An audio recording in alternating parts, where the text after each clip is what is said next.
India signifies the governance of an urban area by the people through their elected representatives. The jurisdiction of an urban local government is limited to a specific urban area which is demarcated for this purpose by the state government. 1. There are 8 types of urban local governments in India: municipal corporation, municipality, notified area committee, town area committee, cantonment board, township, port trust, and special purpose agency. The system of urban government was constitutionalized through the 74th Constitutional Amendment Act of 1992. At the central level, the subject of urban local government is dealt with by the following 3 ministries: I. Ministry of Housing and Urban Affairs.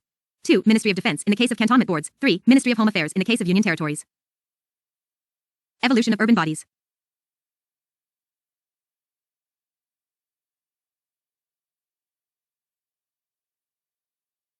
The institutions of urban local government originated and developed in modern India during the period of British rule. The major events in this context are as follows. In 1688, the first municipal corporation in India was set up at Madras. 2. In 1726, the municipal corporations were set up in Bombay and Calcutta. 3. Lord Mayo's resolution of 1870 on financial decentralization visualized the development of local self-government institutions. 4. Lord Ripon's resolution of 1882 has been hailed as the Magna Carta of local self-government. He is called as the father of local self-government in India.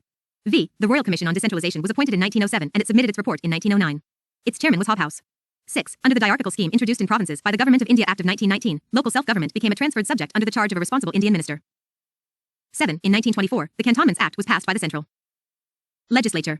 8. Under the provincial autonomy scheme introduced by the Government of India Act of 1935, local self-government was declared a provincial subject. Committees and commissions. The committees and commissions appointed by the central government to improve the functioning of urban local governments are mentioned below in Table 39.1. Constitutionalization. In August 1989, the Rajiv Gandhi government introduced the 65th Constitutional Amendment Bill, i.e., Nagarpalika Bill, in the Lok Sabha. The bill aimed at strengthening and revamping the municipal bodies by conferring a constitutional status on them. Although the bill was passed in the Lok Sabha, it was defeated in the Rajya Sabha in October 1989 and hence lapsed. Table 39.1 Committees and Commissions on Urban Local Governments. SL. No. Year name of the committee/commission chairman. 1. 1949 to 51 Local Finance Inquiry Committee P.K. Vatal. 2. 1953 to 54 Taxation Inquiry Commission John Matai. 3. 1963 to 65 Committee on the Training of Municipal Employees Nuruddin Ahmed. 4. 1963 to 66 Rural Urban Relationship Committee A.P. Jain. 5. 1963 Committee of Ministers on Augmentation of Financial Resources of Urban Local Bodies. Rafiq Zakaria. 6. 1965 to 68 Committee on Service Conditions of Municipal Employees. 7. 1974 Committee on Budgetary Reform in Municipal Administration. Gujapti Mukherjee. 8. 1982 Study Group on Constitution, Powers and Laws of Urban Local Bodies and Municipal Corporations. K.N. Sahai. 9. 1985 to 88 National Commission on Urbanization CM Korea. The National Front government under V.P. Singh introduced the revised Nagarpalika Bill in the Lok Sabha again in September 1990. However, the bill was not passed and finally lapsed due to the dissolution of the Lok Sabha. P.V. Narasimha Rao's government also introduced the Modified Municipalities Bill in the Lok Sabha in September 1991. It finally emerged as the 74th Constitutional Amendment Act of 1992 and came into force on June 1, 19932. 74th Amendment Act of 1992. This act has added a new Part 9A to the Constitution of India. This part is entitled as the Municipalities and consists of provisions from Articles 243p to 243cg. In addition, the act has also added a new 12th schedule to the Constitution. This schedule contains 18 functional items of municipalities. It deals with Article 243w. The act gave constitutional status to the municipalities. It has brought them under the purview of justiciable part of the Constitution. In other words, state governments are under constitutional obligation to adopt the new system of municipalities in accordance with the provisions of the Act. The Act aims at revitalizing and strengthening the urban governments so that they function effectively as units of local government. Salient features. The salient features of the Act are 3 types of municipalities. The Act provides for the constitution of the following 3 types of municipalities in every state. 1. A Nagar Panchayat, by whatever name called, for a transitional area. 3. 2. A municipal council for a smaller urban area. 3. A municipal corporation for a larger urban area. But there is one exception. If there is an urban area where municipal services are being provided by an industrial establishment, then the governor may specify that area to be an industrial township. In such a case, a municipality may not be constituted. The governor has to specify a transitional area, a smaller urban area, or a larger urban area, keeping in view the following factors: A. Population of the area. B. Density of the population therein. C. Revenue generated for local administration. D. Percentage of employment in non-agricultural activities. E. Economic importance. F. Such other factors as he may deem fit. Composition. All the members of a municipality shall be elected directly by the people of the municipal area. For this purpose, each municipal area shall be divided into territorial constituencies to be known as wards. The state legislature may provide the manner of election of the chairperson of a municipality. It may also provide for the representation of the following persons in a municipality. 1. Persons having special knowledge or experience in municipal administration without the right to vote in the meetings of municipality. 2. The members of the Lok Sabha and the State Legislative Assembly representing constituencies that comprise wholly or partly the municipal area. 3. The members of the Rajya Sabha and the State Legislative Council registered as electors within the municipal area. 4. The chairpersons of committees, other than wards committees. Wards committees. There shall be constituted a wards committee, consisting of 1 or more wards, within the territorial area of a municipality having population of 3 lakh or more. The state legislature may make provision with respect to the composition and the territorial area of a wards committee and the manner in which the seats in a wards committee shall be filled. Other committees. In addition to the wards committees, the state legislature is also allowed to make any provision for the constitution of other committees. The chairpersons of such committees may be made members of the municipality. Reservation of seats. The Act provides for the reservation of seats for the scheduled castes and the scheduled tribes in every municipality in proportion of their population to the total population in the municipal area. Further, it provides for the reservation of not less than 1/3 of the total number of seats for women, including the number of seats reserved for women belonging to the SCs and the STs. The state legislature may provide for the manner of reservation of offices of chairpersons in the municipalities for SCs, STs, and women. It may also make any provision for the reservation of seats in any municipality or offices of chairpersons in municipalities in favor of backward classes. The reservation of seats as well as the reservation of offices of chairpersons in the municipalities for the scheduled castes and scheduled tribes shall cease to have effect after the expiration of the period specified in Article 334, which is presently 70 years, that is, till 2020. Duration of municipalities. The Act provides for a 5-year term of office for every municipality. However, it can be dissolved before the completion of its term. Further, the fresh elections to constitute a municipality shall be completed a. before the expiry of its duration of 5 years, or b. in case of dissolution, before the expiry of a period of 6 months from the date of its dissolution. But, where the remainder of the period, for which the dissolved municipality would have continued, is less than 6 months, it shall not be necessary to hold any election for constituting the new municipality for such period. Moreover, a municipality constituted upon the dissolution of a municipality before the expiration of its duration shall continue only for the remainder of the period for which the dissolved municipality would have continued had it not been so dissolved. In other words, a municipality reconstituted after premature dissolution does not enjoy the full period of 5 years, but remains in office only for the remainder of the period. The Act also makes 2 more provisions with respect to dissolution. A municipality must be given a reasonable opportunity of being heard before its dissolution, and b. no amendment of any law for the time being in force shall cause dissolution of a municipality before the expiry of the 5 years term. Disqualifications. A person shall be disqualified for being chosen as or for being a member of a municipality if he is so disqualified, a. under any law for the time being in force for the purposes of elections to the legislature of the state concerned, or b. under any law made by the state legislature. However, no person shall be disqualified on the ground that he is less than 25 years of age if he has attained the age of 21 years. Further, all questions of disqualifications shall be referred to such authority as the state legislature determines. State Election Commission. The superintendence, direction, and control of the preparation of electoral rolls and the conduct of all elections to the municipalities shall be vested in the State Election Commission. The state legislature may make provision with respect to all matters relating to elections to the municipalities. Powers and functions. The state legislature may endow the municipalities with such powers and authority as may be necessary to enable them to function as institutions of self-government. Such a scheme may contain provisions for the devolution of powers and responsibilities upon municipalities at the appropriate level with respect to a. the preparation of plans for economic development and social justice, b. the implementation of schemes for economic development and social justice as may be entrusted to them, including those in relation to the 18 matters listed in the 12th schedule. Finances. The state legislature may a. authorize a municipality to levy, collect, and appropriate taxes, duties, tolls, and fees, b. assign to a municipality taxes, duties, tolls, and fees levied and collected by state government, c. provide for making grants and aid to the municipalities from the consolidated fund of the state, and d. provide for constitution of funds for crediting all monies of the municipalities. Finance Commission. The Finance Commission, which is constituted for the panchayats, shall also, for every 5 years, review the financial position of municipalities and make recommendation to the governor as to 1. the principles that should govern a. the distribution between the state and the municipalities of the net proceeds of the taxes, duties, tolls, and fees levied by the state and allocation of shares amongst the municipalities at all levels. b. the determination of the taxes, duties, tolls, and fees that may be assigned to the municipalities. c. the grants and aid to the municipalities from the consolidated fund of the state. 2. the measures needed to improve the financial position of the municipalities. 3. any other matter referred to it by the governor in the interests of sound finance of municipalities. The governor shall place the recommendations of the commission along with the action taken report before the state legislature. The Central Finance Commission shall also suggest the measures needed to augment the consolidated fund of a state to supplement the resources of the municipalities in the state, on the basis of the recommendations made by the Finance Commission of the state. Audit of accounts. The state legislature may make provisions with respect to the maintenance of accounts by municipalities and the auditing of such accounts. Application to union territories. The provisions of this part are applicable to the union territories. But, the President may direct that they would apply to a union territory subject to such exceptions and modifications as he may specify. Exempted areas. The Act does not apply to the scheduled areas and tribal areas in the states for. It shall also not affect the functions and powers of the Darjeeling Gorkha Hill Council of the West Bengal. However, the Parliament may extend the provisions of this part to the scheduled areas and tribal areas subject to such exceptions and modifications as it may specify. District Planning Committee. Every state shall constitute at the district level a district planning committee to consolidate the plans prepared by panchayats and municipalities in the district, and to prepare a draft development plan for the district as a whole. The state legislature may make provisions with respect to the following: 1. the composition of such committees, 2. the manner of election of members of such committees, 3. the functions of such committees in relation to district planning, and 4. the manner of the election of the chairpersons of such committees. The Act lays down that 4/5 of the members of a district planning committee should be elected by the elected members of the district panchayat and municipalities in the district from amongst themselves. The representation of these members in the committee should be in proportion to the ratio between the rural and urban populations in the district. The chairperson of such committee shall forward the development plan to the state government. In preparing the draft development plan, a district planning committee shall a. have regard to I. matters of common interest between the panchayats and municipalities including spatial planning, sharing of water, other physical and natural resources, the integrated development of infrastructure and environmental conservation, 2. the extent and type of available resources whether financial otherwise, and b. consult such institutions and organizations as the governor may specify. Metropolitan Planning Committee. Every metropolitan area shall have a metropolitan planning committee to prepare a draft development plan. 5. The state legislature may make provisions with respect to the following: 1. the composition of such committees, 2. the manner of election of members of such committees, 3. the representation in such commits of the central government, state government, and other organizations, 4. the functions of such committees in relation to planning and coordination for the metropolitan area, and 5. the manner of election of chairpersons of such committees. The Act lays down that 2/3 of the members of a metropolitan planning committee should be elected by the elected members of the municipalities and chairpersons of the panchayats in the metropolitan area from amongst themselves.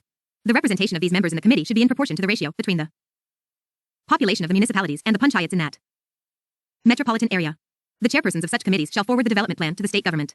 In preparing the draft development plan, a metropolitan planning committee shall a. have regard to I. The plans prepared by the municipalities and the panchayats the metropolitan area. 2. Matters of common interest between the municipalities and T. panchayats, including coordinated spatial planning of the sharing of water and other physical and natural resources. T. Integrated development of infrastructure and environment conservation. 3. The overall objectives and priorities set by the government India and the government of the state. 4. The extent and nature of investments likely to be made in T. metropolitan area by agencies of the government of India and the government of the state and other available resource, whether financial or otherwise. And B. Consult such institutions and organizations as the governor may specify. Continuance of existing laws and municipalities. All the state laws relating to municipalities shall continue to be in force until the expiry of 1 year from the commencement of this act. In other words, the states have to adopt the new system of municipalities based on this act within the maximum period of 1 year from June 1, 1993, which is the date of commencement of this act. However, all municipalities existing immediately before the commencement of this act shall continue till the expiry of their term, unless dissolved by the state legislature sooner. Bar to interference by courts in electoral matters. The act bars the interference by courts in the electoral matters of municipalities. It declares that the validity of any law relating to the delimitation of constituencies or the allotment of seats to such constituencies cannot be questioned in any court. It further lays down that no election to any municipality is to be questioned except by an election petition presented to such authority and in such manner as provided by the state legislature. 12th schedule. It contains the following 18 functional items placed within the purview of municipalities. 1. Urban planning, including town planning. 2. Regulation of land use and construction of buildings. 3. Planning for economic and social development. 4. Roads and bridges. 5. Water supply for domestic, industrial, and commercial purposes. 6. Public health, sanitation, conservancy, and solid waste management. 7. Fire services. 8. Urban forestry, protection of the environment and promotion of ecological aspects. 9. Safeguarding the interests of weaker sections of society, including the handicapped and mentally retarded. 10. Slum improvement and upgradation. 11. Urban poverty alleviation. 12. Provision of urban amenities and facilities such as parks, gardens, playgrounds. 13. Promotion of cultural, educational, and aesthetic aspects. 14.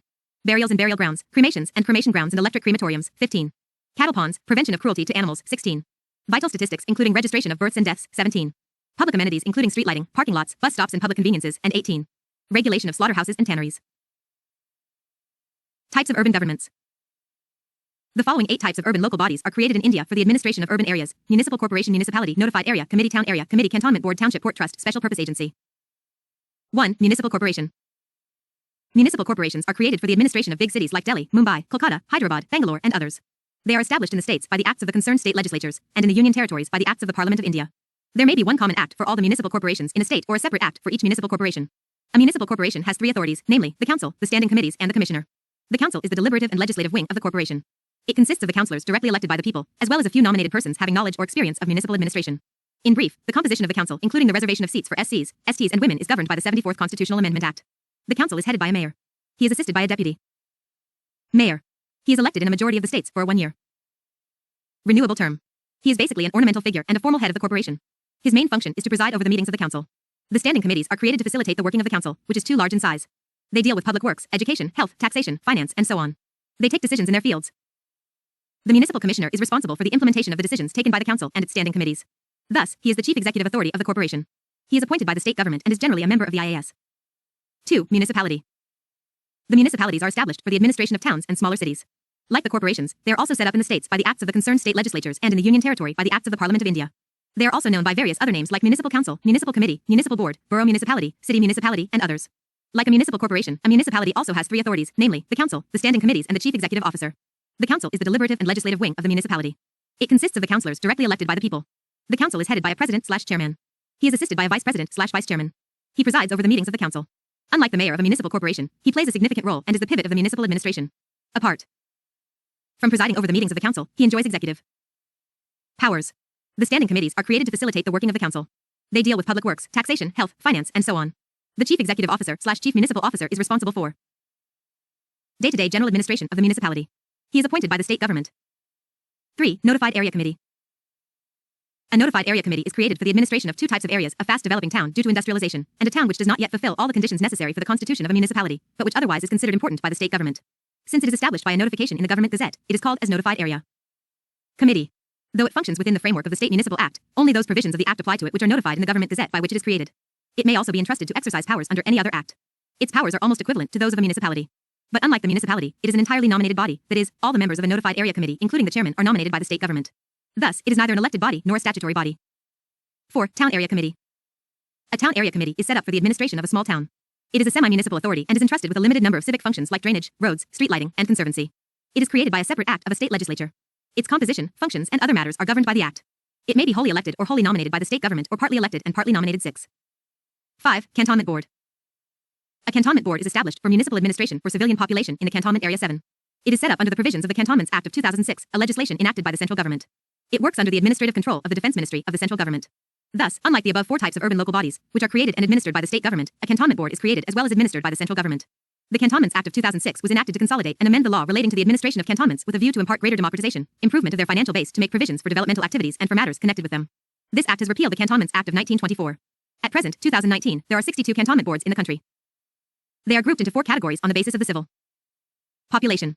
This is shown below in Table 39.2. Table 39.2 Classification of cantonment boards. Category Civil population. I above 50,000. 2 10,000 to 50,000. 3 2,500 to 10,000. 4 below 2,500. A cantonment board consists of partly elected and partly nominated members. The elected members hold office for a term of 5 years while the nominated members, i.e., ex officio members, continue so long as they hold the office in that station. The military officer commanding the station is the ex officio president of the board and presides over its meetings. The vice president of the board is elected by the elected members from amongst themselves for a term of 5 years. The category I cantonment board consists of the following members: I, a military officer commanding the station; 2, an executive engineer in the cantonment; 3, a health officer in the cantonment; 4, a first-class magistrate nominated by the district magistrate; 3 military officers nominated by the officer commanding the station; 6, 8 members elected by the people of the cantonment area; 7, chief executive officer of the cantonment board. The functions performed by a cantonment board are similar to those of a municipality. These are statutorily categorized into obligatory functions and discretionary functions. The sources of income includes both tax revenue and non-tax revenue. The executive officer of the cantonment board is appointed by the President of India. He implements all the resolutions and decisions of the board and its committees. He belongs to the central cadre established for the purpose. 6. Township. This type of urban government is established by the large public enterprises to provide civic amenities to its staff and workers who live in the housing colonies built near the plant. The enterprise appoints a town administrator to look after the administration of the township. He is assisted by some engineers and other technical and non-technical staff. Thus, the township form of urban government has no elected members. In fact, it is an extension of the bureaucratic structure of the enterprises. 7. Port Trust. The port trusts are established in the port areas like Mumbai, Kolkata, Chennai, and so on for 2 purposes: A, to manage and protect the ports, and B, to provide civic amenities. A port trust is created by an act of parliament. It consists of both elected and nominated members. Its chairman is an official. Its civic functions are more or less similar to those of a municipality. 8. Special purpose agency. In addition to these 7 area-based urban bodies, or multipurpose agencies, the states have set up certain agencies to undertake designated activities or specific functions that legitimately belong to the domain of municipal corporations or municipalities or other local urban governments. In other words, these are function-based and not area-based. They are known as single-purpose, unipurpose, or special-purpose agencies or functional local bodies. Some such bodies are 1. Town improvement trusts; 2. Urban development authorities; 3. Water supply and sewerage boards; 4. Housing boards; 5. Pollution control boards; 6. Electricity supply boards; 7. City transport boards. These functional local bodies are established as statutory bodies by an act of state legislature or as departments by an executive resolution. They function as autonomous bodies and deal with the functions allotted to them independently of the local urban governments, that is, municipal corporations or municipalities, and so forth. Thus, they are not subordinate agencies of the local municipal bodies. Municipal personnel. There are 3 types of municipal personnel systems in India. The personnel working in the urban governments may belong to any one or all the 3 types. These are: 1. Separate personnel system. Under this system, each local body appoints, administers, and controls its own personnel. They are not transferable to other local bodies. It is the most widely prevalent system. This system upholds the principle of local autonomy and promotes undivided loyalty. 2. Unified personnel system. In this system, the state government appoints, administers, and controls the municipal personnel. In other words, statewide services, cadres, are created for all the urban bodies in the state. They are transferable between the local bodies in the state. This system is prevalent in Andhra Pradesh, Tamil Nadu, Uttar Pradesh, Rajasthan, Madhya Pradesh, and so on. 3. Integrated personnel system. Under this system, the personnel of the state government and those of the local bodies form part of the same service. In other words, the municipal personnel are the members of the state services. They are transferable not only between the local bodies in the state, but also between local bodies and departments of state government. Thus, there is no distinction between local civil service and state civil service. This system is prevalent in Odisha, Bihar, Karnataka, Punjab, Haryana, and others. The various national level institutions providing training to the municipal personnel are 1. All India Institute of Local Self-Government, Mumbai, constituted in 1927. It is a private registered society. 2. Center for Urban and Environmental Studies, New Delhi, set up in 1967 on the recommendation of Nuruddin Ahmed Committee on Training of Municipal Employees, 1963 to 1965. 3. Regional Centers for Urban and Environmental Studies, Kolkata, Lucknow, Hyderabad, and Mumbai, set up in 1968 on the recommendation of Nuruddin Ahmed Committee on Training of Municipal Employees, 1963 to 1965. 4. National Institute of Urban Affairs, established in 1976. 5. Human Settlement Management Institute, established in 1985. Municipal revenue. There are 5 sources of income of the urban local bodies. These are as follows. 1. Tax revenue. The revenue from the local taxes include property tax, entertainment tax, taxes on advertisements, professional tax, water tax, tax on animals, lighting tax, pilgrim tax, market tax, toll on new bridges, octroi, and so on. In addition, the municipal bodies imposes various cesses like library cess, education cess, beggary cess, and so on. Octroi, i.e., taxes on the entry of goods into a local area for consumption, use, or sale therein, has been abolished in most of the states. Property tax is the most important tax revenue. 2. Non-tax revenue. This source include rent on municipal properties, fees and fines, royalty, profits and dividends, interest, user charges, and miscellaneous receipts. The user charges, i.e., payment for public utilities, include water charges, sanitation charges, sewage charges, and so on. 3. Grants. These include the various grants given to municipal bodies by the central and state governments for several development programs, infrastructure schemes, urban reform initiatives, and so on. 4. Devolution. This consists of the transfer of funds to the urban local bodies from the state government. This devolution is made on the basis of the recommendations of the State Finance Commission. 5. Loans. The urban local bodies raise loans from the state government as well as financial institutions to meet their capital expenditure. They can borrow from the financial institutions or other bodies only with the approval of the state government. Central Council of Local Government. The Central Council of Local Government was set up in 1954. It was constituted under Article 263 of the Constitution of India by an order of the President of India. Originally, it was known as the Central Council of Local Self-Government. However, the term self-government was found to be superfluous and hence was replaced by the term government in the 1980s. Till 1958, it dealt with both urban as well as rural local governments, but after 1958 it has been dealing with matters of urban local government only. The Council is an advisory body. It consists of the Minister for Urban Development in the Government of India and the Ministers for Local Self-Government in states. The Union Minister acts as the chairman of the Council. The Council performs the following functions with regard to local government. I. Considering and recommending the policy matters. 2. Making proposals for legislation. 3. Examining the possibility of cooperation between the center and the states. 4. Drawing up a common program of action. V. Recommending central financial assistance. 6. Reviewing the work done by the local bodies with the central financial assistance. Table 39.3 Articles related to municipalities at a glance. Article No. Subject matter. 243p Definitions. 243q Constitution of Municipalities. 243 are Composition of Municipalities. 243s Constitution and Composition of Wards Committees, and so on. 243t Reservation of Seats. 243u Duration of Municipalities, and so on. 243v Disqualifications for membership. 243w Powers, Authority, and Responsibilities of municipalities, and so on. 243x Powers to impose taxes by, and funds of, the municipalities. 243y Finance Commission. 243z Audit of accounts of municipalities. 243z Elections to the municipalities. 243zb Application to Union Territories. 243z Part, not to apply to certain areas. 243zd Committee for District Planning. 243ze Committee for Metropolitan Planning. 243zf Continuance of existing laws in municipalities. 243zg Bar to interference by courts in electoral matters. Table 39.4 Name of urban local bodies in the states, 2019, 8. SL, no. State urban local bodies 1. Andhra Pradesh 1. Municipal corporations 2. Municipalities 3. Nagar Panchayats 2. Arunachal Pradesh, ULBs do not exist 3. Assam 1. Municipal corporations 2. Municipalities 3. Town Panchayats 4. Bihar 1. Municipal corporations 2. Municipal councils 3. Nagar Panchayats 5.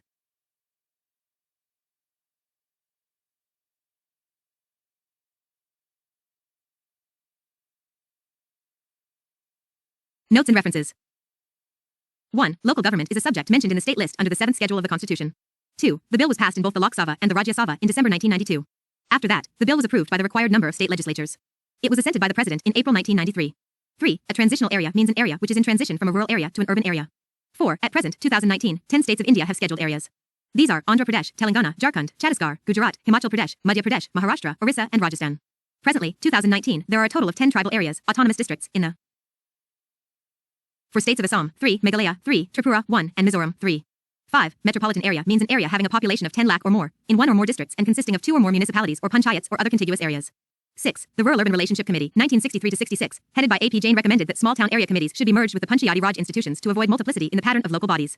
7. A cantonment area is a delimited area where the military forces and troops are permanently stationed. 8. Report of the 13th Finance Commission, 2010-2015, Volume 2, December 2009, p. 424-426. Part 6. Union Territories and Special Areas. 40.